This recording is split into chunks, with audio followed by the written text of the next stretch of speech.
اعوذ باللہ من الشیطان الرجیم بسم اللہ الرحمن الرحیم الحمد للہ رب العالمین الرحمن الرحیم مالک یوم الدین ایاک نعبد و ایاک نستعین اہدنا الصراط المستقیم صراط الذین انعمت علیہم غیر المغضوب علیہم ولا الضالین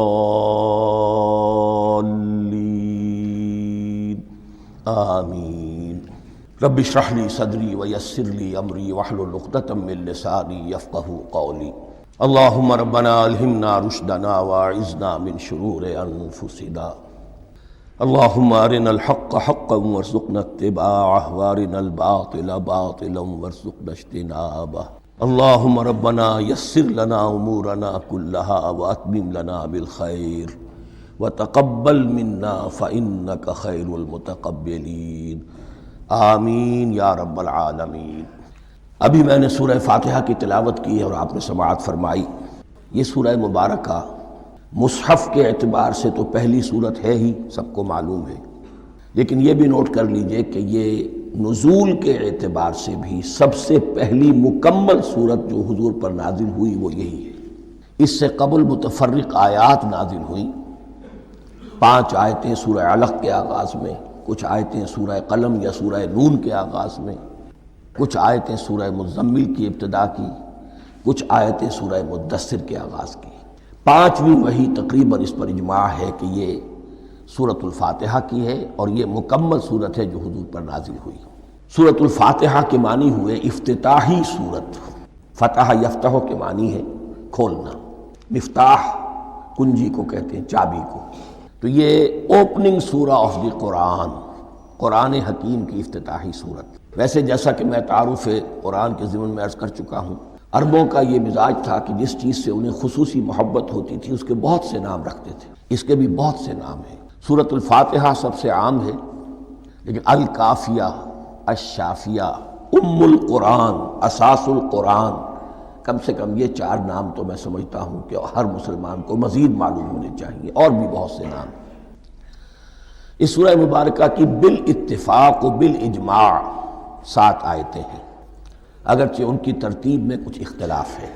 ایک رائے یہ ہے، اور یہ رائے امام شافعی کی بھی ہے اور بصرہ کے جو قراء تھے ان کی بھی ہے، کہ آیت بسم اللہ بھی سورہ فاتحہ میں شامل ہے، اس کا جز ہے۔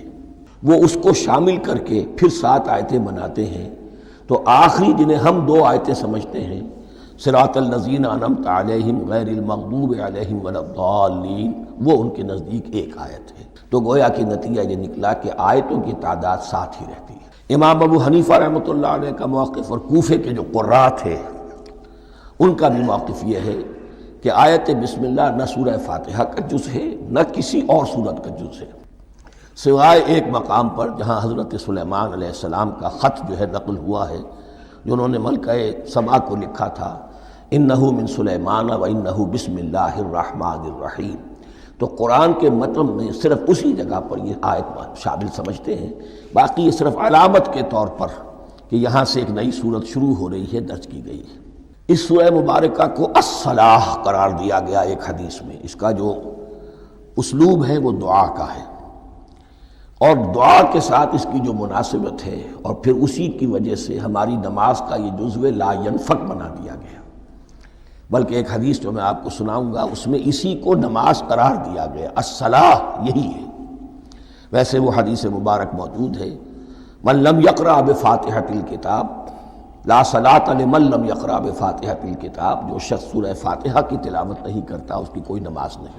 اس کے حوالے سے بھی ہمارے ہاں 2 مسلک ہیں، ذکر صرف اس لیے کر رہا ہوں کہ آپ کے علم میں ہو، ان میں کوئی بنیادی فرق نہیں ہے۔ کسی بھی ایک رائے کا انسان قائل اور حامل ہو سکتا ہے بغیر اس کے کہ دوسرے کو بالکل غلط قرار دے، بلکہ یہ کہ اس کے لیے بھی گنجائش اپنے ذہن میں اور اپنے دل میں رکھے۔ اور دوسری آیت یہ ہے کہ اس کا حصہ نہیں ہے۔ اسی اعتبار سے یہ کہ یہ سورہ مبارکہ نماز میں پڑھی جانی ضروری ہے، لا صلاۃ لمن لم یقرأ بفاتحۃ الکتاب۔ البتہ یہ اختلاف ہے، یہ بات جو میں ذکر کر رہا تھا جو ذہن سے نکل گئی، کہ آیا مقتدی جو ہے امام کے پیچھے کھڑا ہو کر جب نماز پڑھ رہا ہو تو کیا اس صورت میں بھی اس کے لیے لازم ہے کہ سورہ فاتحہ پڑھیں؟ اس میں دو رائے ہو گئی، بلکہ تین۔ ایک رائے انتہائی ہے اور وہ فقہ حنفی کی طرف منسوب ہے کہ اگر آپ امام کے پیچھے مقتدی کی حیثیت سے نماز پڑھ رہے ہیں تو کسی بھی رکعت میں آپ سورہ فاتحہ نہیں پڑھیں گے۔ ایک دوسری بالکل برعکس رائے ہے، وہ امام شافعی رحمۃ اللہ علیہ کی ہے کہ ہر حالت میں چاہے امام جہری رکعت پڑھا رہا ہو جس میں وہ بلند آواز سے سورہ فاتحہ پڑھ رہا ہو، اور چاہے وہ سری رکعت ہو، ہر حالت میں مقتدی کو بھی پڑھنی ہے۔ ایک تیسری رائے بین ہے، وہ امام مالک کی ہے رحمۃ اللہ علیہ، کہ جو سری رکعت ہے جس میں کہ امام بھی خاموشی سے پڑھ رہا ہے، مقتدیوں کو بھی پڑھنی چاہیے۔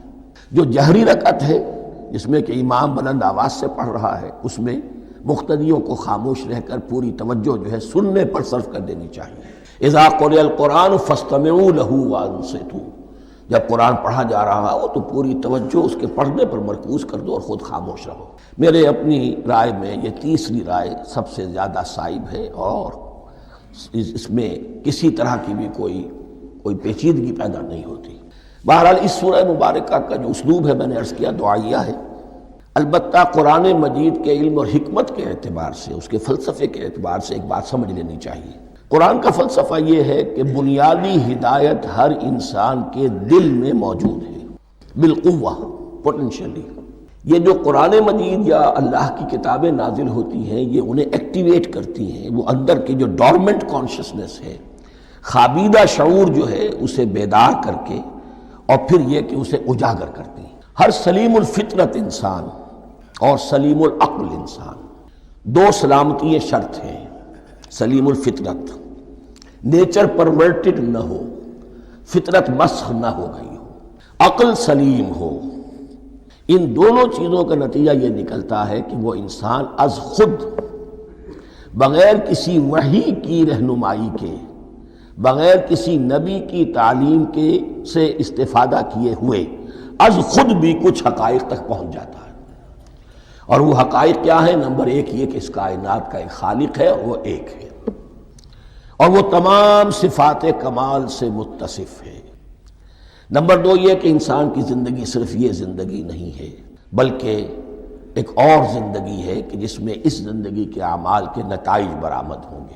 یہ دو باتیں، اس کی زیادہ وضاحت کے ساتھ جو ہے اس کا تذکرہ آئے گا سورہ لقمان میں، جہاں حضرت لقمان کی شخصیت کا تذکرہ ہے، لیکن یہاں صرف یہ بات سمجھ لیجئے کہ قرآن کا فلسفہ یہ ہے کہ ہر انسان میں، ہر فرد نوع بشر میں جو اپنی ولادت کے وقت مسلم ہوتا ہے، حضور کی حدیث ہے کل مولود یولد علی الفطرہ ابواہ یحودانہ او ینصرانہ او یمجسانہ، ہر بچہ نوع انسانی کا فطرت اسلام پر پیدا ہوتا ہے، وہ فطرت کے اندر وہ ہدایت ودیت ہے۔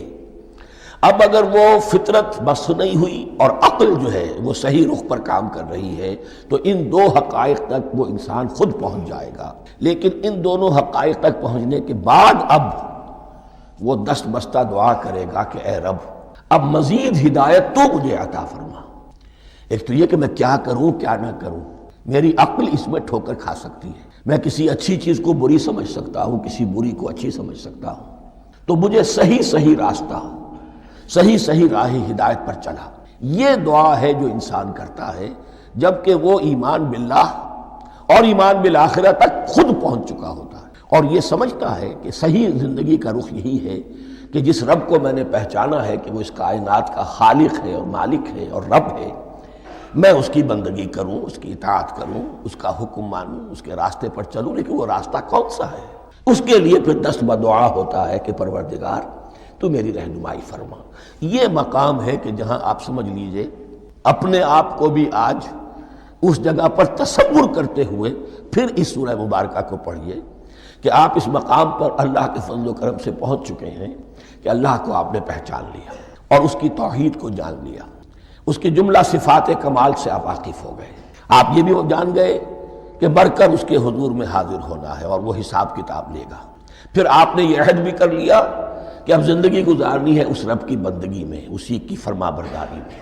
اب یہاں کھڑے ہو کر آپ پوچھتے ہیں کہ اللہ مجھے وہ تفصیلی ہدایت عطا فرما، ایسا نہ ہو کہ کبھی میں کسی راستے پر چلتا ہوا کسی پگڈنڈی پر مڑ جاؤں اور وہ تھوڑی سی جو ڈیویشن ہو میرے راستے کی وہ میری عاقبت کو برباد کر دے۔ یک لحظہ غافل گشتم و صد سال راہم دور شد، اس لیے کہ ہوتا یہی ہے سیدھے راستے سے ذرا سی کوئی پگڈنڈی جو ہے تھوڑے سے اینگل پر نکلی ہے، لیکن جب چلتے جائیں گے آپ تو جتنے آگے بڑھیں گے اس پر، اس راہ صراط مستقیم سے آپ اتنے ہی زیادہ دور ہوتے چلے جائیں گے۔ یہ ہے قرآن مجید کی حکمت اور فلسفے کے اعتبار سے اس سورہ مبارکہ کا مقام۔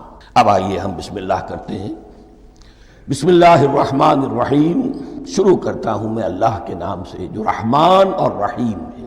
اس پر کچھ گفتگو ہو چکی ہے تعارف قرآن کے ضمن میں کہ رحمان اور رحیم دو نام ہیں کہ جو رحمت کے مادے سے نکلتے ہیں۔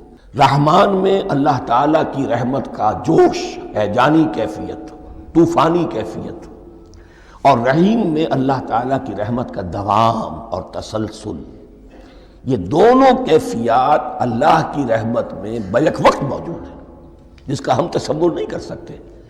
ہم سمندر کو دیکھتے ہیں متلاطم سمندر ہے، اس میں ہیجان ہے، طوفان ہے۔ دریا کو دیکھتے ہیں کہ وہ سکون کے ساتھ چل رہا ہے، خاموشی سے چل رہا ہے، بہہ رہا ہے، بس تسلسل کے ساتھ بہہ رہا ہے۔ ہم ان دونوں کیفیات کو علیحدہ علیحدہ دیکھتے ہیں تو ہمارا ذہن ان دونوں کو بیک وقت اس کا تصور نہیں کر سکتا، تخیل ممکن نہیں۔ لیکن اللہ کی رحمت کی یہ دونوں شانیں مستقلاً ہر وقت موجود ہیں بیک وقت، اسی لیے ان دونوں کے درمیان کہیں حرف عطف نہیں آئے گا۔ بسم اللہ الرحمن الرحیم، الحمدللہ رب العالمین۔ کل حمد، اور حمد کو ذہن میں رکھ لیجئے، حمد مساوی ہے تعریف جمع شکر۔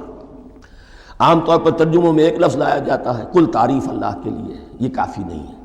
تعریف آپ کسی شے کی کر سکتے ہیں جس میں کوئی حسن ہے، خوبی ہے، کسی بھی اعتبار سے، خواہ آپ کو اس کے حسن و خوبی سے کوئی فائدہ حاصل نہیں ہو رہا۔ ایک پھول ہے، بہت خوبصورت ہے، بس ٹھیک ہے، خوبصورت ہے، آپ نے کہا تعریف کر دی۔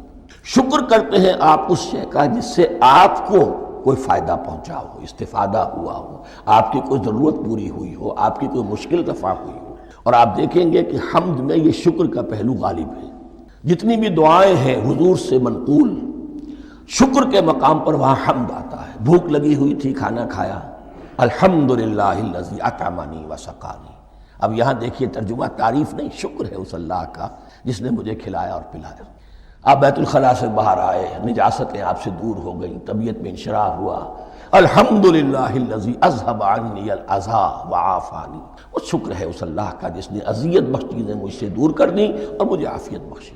تو یہ الحمدللہ رب العالمین، اللہ تعالیٰ کا حسن و کمال اور حسن و جمال اپنی جگہ بھی اس انتہا کا ہے کہ جتنی تعریف اس کا حق ہے ہم کر ہی نہیں سکتے، لیکن اس کے احسانات اور انعامات ہم پر اتنے ہیں کہ ہم ان کو بھی گن نہیں سکتے۔ لہٰذا ایک ہی احصاء ہم نے کر دیا الف لام کے ساتھ، الحمدللہ رب العالمین۔ تمام تعریفیں اور کل شکر اللہ کے لیے ہیں کہ جو تمام جہانوں کا پروردگار ہے، رب ہے، مالک ہے۔ رب میں ایک مفہوم ہوتا ہے ربوبیت کا، اور اس میں مفہوم شامل ہوتا ہے تربیت کا، ربیانی صغیرہ۔ تو مالک ہونا اور تربیت دینا، آپ جس شے کے مالک ہوں گے آپ چاہیں گے اس میں بڑھوتری ہو، اس میں اضافہ ہو، وہ نشو و نما پائے۔ تو یہ دونوں چیزیں آپس میں ایک دوسرے کا جڑی ہوئی ہیں، پروردگار بھی اور مالک بھی۔ عام طور پر عربی میں رب کا لفظ مالک کے لیے آتا ہے، رب البیت، رب الدار، رب المال۔ تو مالک وہاں پر ظاہر بات ہے کہ اس سے مراد کیا ہے، مال والا، گھر والا، گھر کا مالک۔ تو کل شکر اور کل تعریف اس اللہ کے لیے ہے جو تمام جہانوں کا مالک بھی ہے اور پروردگار بھی ہے۔ الرحمن الرحیم، رحمان ہے اور رحیم ہے۔ اب دوبارہ اس کی میں وضاحت نہیں کروں گا۔ مالک یوم الدین، یوم دین کا مختار مطلق ہے۔ دین عربی زبان میں کہتے ہیں بدلے کو، دناہم کما دانو، کما تدینو تو دانو، یہ کہاوت ہے۔ جیسے اردو میں ہم کہتے ہیں جیسا کرو گے ویسا بھرو گے، کما تدینو تو دانو، تو یہ ہے بدلہ۔ اس کا بنیادی مفہوم جو ہے وہ بدلہ ہے۔ تو بدلے کا ایک دن ہے جس دن فیصلہ ہوگا کہ کون کیا کما کر لایا ہے اور اسے کیا بدلہ ملنا چاہیے۔ آیا اس کا برائیوں کا پلڑا بھاری ہے کہ اسے سزا ملنی چاہیے، یا اس کی حسنات اور نیکیوں کا پلڑا بھاری ہے کہ اسے جزا ملنی چاہیے، اس کا انعام اور اکرام کے ساتھ معاملہ کیا جانا چاہیے۔ وہ ایک دن ہے، اسے ہم یوم القیامہ کہتے ہیں۔ اور لیکن اصل بات جو یہاں کہی گئی، یعنی ایک جملے میں 3 باتوں کا اعتراف ہو رہا ہے۔ بعث بعد الموت، ایک دن آئے گا کہ ہم مرنے کے بعد تمام انسان اٹھا لیے جائیں گے، پھر حساب و کتاب، پھر اللہ کے ہاں حاضری ہوگی اور حساب کتاب ہوگا۔ اور تیسرے یہ کہ اس حساب کتاب کے دن کا مختار مطلق اللہ ہے، یعنی کسی اور کو اپنے ذہن میں سہارا بنا کر آپ زندگی گزاریں کہ وہ مجھے چھڑا لے گا، یا وہ ہستی جو ہے اتنی زوردار ہے کہ وہ مجھے بچا لے گی، اس سے اپنے دل کو، اپنے ذہن کو بالکل پاک کر لیجئے۔ مالک یوم الدین، ایک دوسری جگہ پر قرآن میں آیا ہے، اس روز کوئی پکارنے والا پکارے گا لمن الملک اليوم للہ الواحد القہار، آج کے دن کس کا اختیار مطلق ہے؟ اور پھر کہا جائے گا اللہ کے لیے، الواحد قہار، جو پوری طرح چھایا ہوا ہے، بس تولی ہے۔ تو مالک یوم الدین، جو جزا و سزا کے دن کا مالک ہے۔ اب یہاں سے کلام ایک رخ بدل رہا ہے۔ ابھی تک تو یہ غائبانہ انداز میں کلام ہو رہا ہے، اللہ سے خطاب نہیں آیا اس میں ابھی۔ الحمدللہ رب العالمین الرحمن الرحیم مالک یوم الدین، اب خطاب ہے ایاک نعبد و ایاک نستعین، ہم صرف تیری ہی بندگی کرتے ہیں اور کریں گے، اور ہم صرف تجھ ہی سے مدد مانگتے ہیں اور مانگیں گے۔ یہ ترجمہ میں کیوں کر رہا ہوں کہ یہ فعل مضارع ہے۔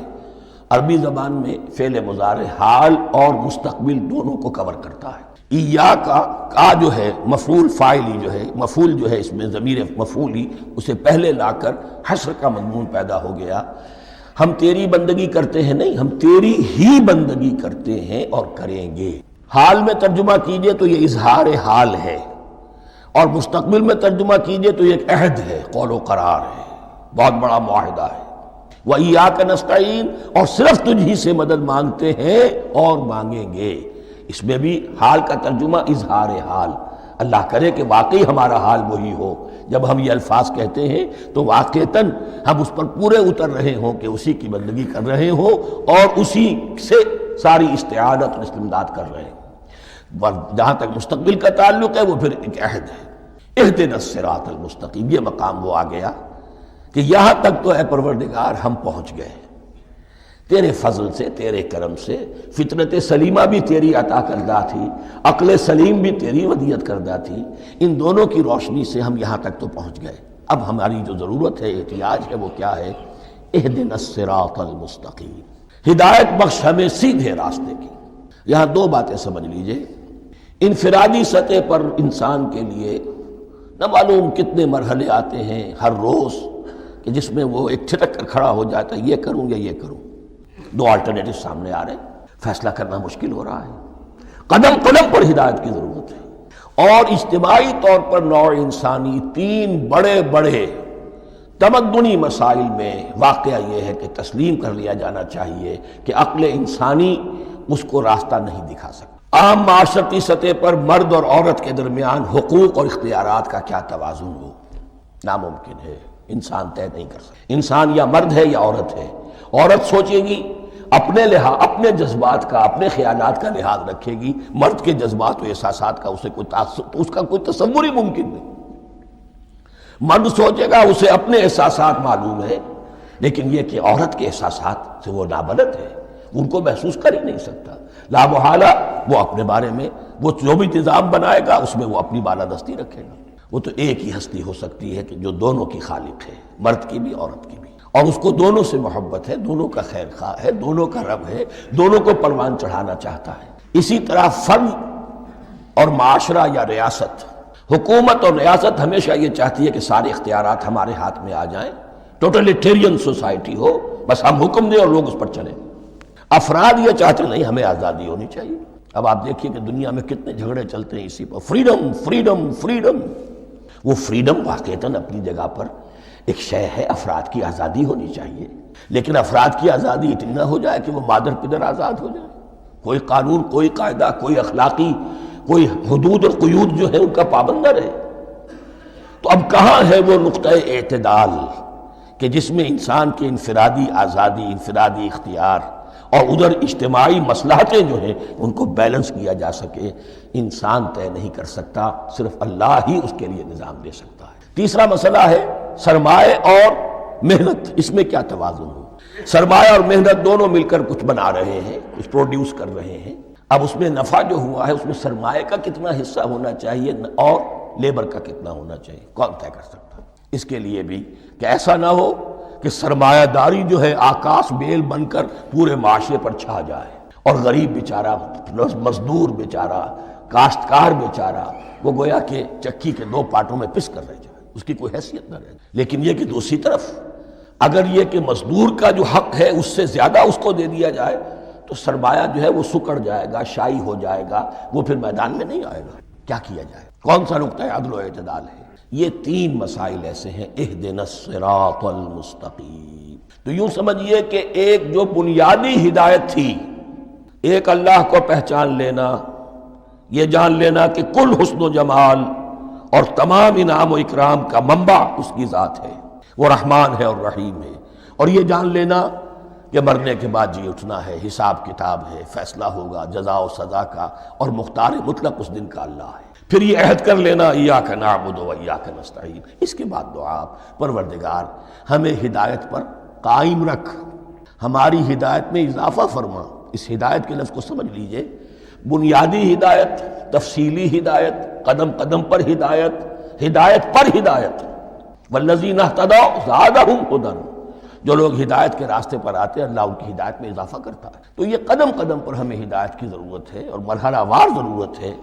ہدایت اس کو بھی کہتے ہیں کہ کسی نے آپ سے کوئی پتہ پوچھا، آپ نے کہا ادھر جانا، پھر دوسری گلی میں مڑنا، پھر جانا دو تین لائٹیں چلے جانا، پھر مڑنا، وغیرہ وغیرہ، یہ بھی ہدایت ہے۔ نظری طور پر آپ نے بتایا ہے۔ ایک ہدایت یہ ہوئی کہ بھائی میں چلتا ہوں آپ کے ساتھ، میں آپ کو وہاں تک پہنچا دوں گا تاکہ آپ کو دقت نہ ہو، آپ نے منزل تک پہنچا دیا۔ ان دونوں کے درمیان، یہ تو میں نے ایک فرد کی مثال دی ہے، اللہ اور بندے کے درمیان نہ معلوم کتنے مراحل ہیں ہدایت کے۔ تو کسی وقت بھی انسان اپنے آپ کو ہدایت خداوندی سے مستغنا نہیں سمجھ سکتا، اور نہیں تو پروردگار جو ہدایت دی ہے اس پر ہدایت پر قائم رکھ۔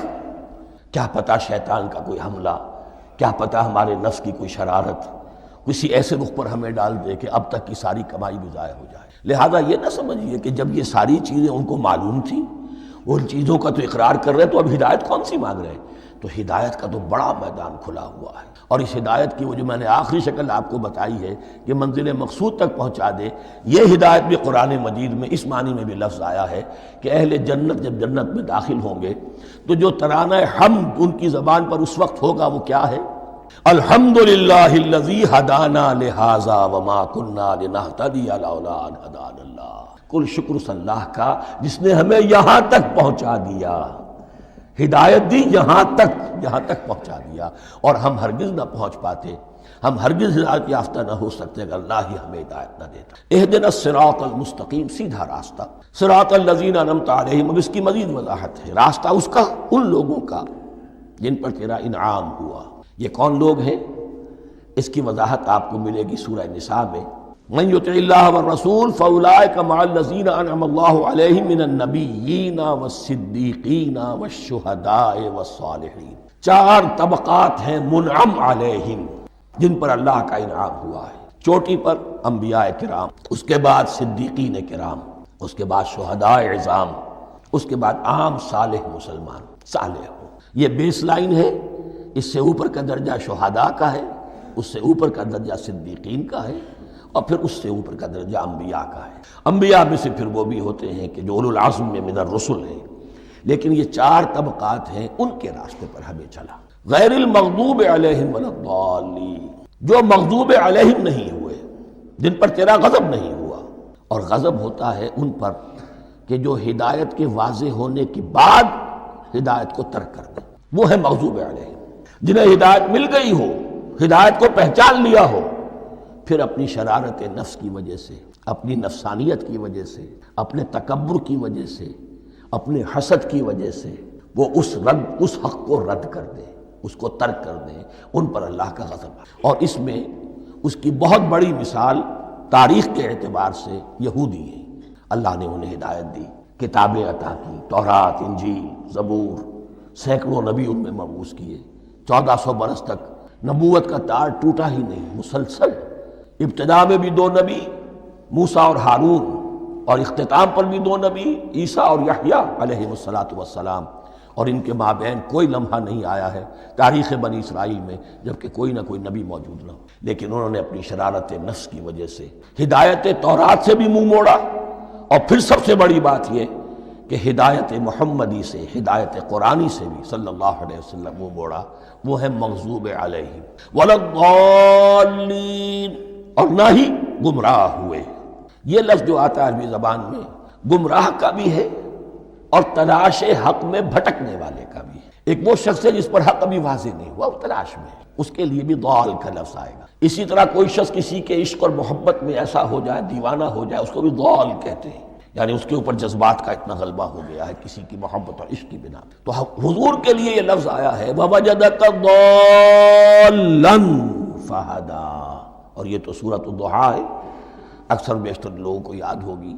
تو یہ جو ضال کا لفظ ہے اس میں سمجھ لیجئے ضروری نہیں ہے کہ وہ گمراہ ہو، بلکہ وہ بھی کہ جو ابھی راہ ہدایت کی طلب میں، اس کے حصول کے لیے اس کی تلاش میں کوشاں ہیں، اور وہ بھی کہ جو کسی مغالطے کی وجہ سے حق سے منحرف ہو جائے۔ یہ بھی جان لیجئے کہ ایک ہے بدنیتی، تکبر، حسد، حق کو جان کر پہچان کر رد کر دینا یا چھوڑ دینا یا ترک کر دینا۔ ایک ہے کسی غلطی میں، کسی جذبات کے اندر آ کر، کسی غلو کے اندر مبتلا ہو کر اور حق سے منحرف ہو جانا۔ اس کی جو سب سے بڑی مثال ہے وہ نصارہ ہے، عیسائی ہے۔ حضرت مسیح کو انہوں نے مانا لیکن غلو کیا۔ یہ لفظ آئے گا آگے، لا تغلو فی دینکم، اپنے دین میں غلو نہ کرو۔ جیسے ہمارے ہاں بھی بعض لوگ ہیں جو حضور صلی اللہ علیہ وسلم کی تعریف میں، حضور صلی اللہ علیہ وسلم کے ساتھ اپنی محبت کے اظہار میں غلو کر جاتے ہیں۔ یہ انتہا درجے کو ہو گیا تھا حضرت مسیح علیہ السلام کے ماننے والوں میں، اور اس کی بنا پر انہوں نے تثلیث کا عقیدہ ایجاد کر لیا اور حضرت مسیح علیہ السلام کو اللہ کا بیٹا بنا دیا۔ تو اس کی سب سے بڑی مثال ضالین کی اس اعتبار سے کہ ہدایت پانے کے بعد کسی بدنیتی سے نہیں بلکہ کسی اچھے جذبے میں غلو کی وجہ سے، رسول سے محبت کرنا تو اچھا جذبہ ہے لیکن یہ محبت بھی ایک حد میں رہنی چاہیے۔ غلو کرے گی تو ظاہر بات ہے کہ اس کے بعد وہ گمراہی کی طرف لے جائے گی۔ یہ ہے اس سورہ مبارکہ کا ترجمہ، اور اس کے بعد آخر میں آمین کہنا یہ مسنون بھی ہے، کہنا چاہیے۔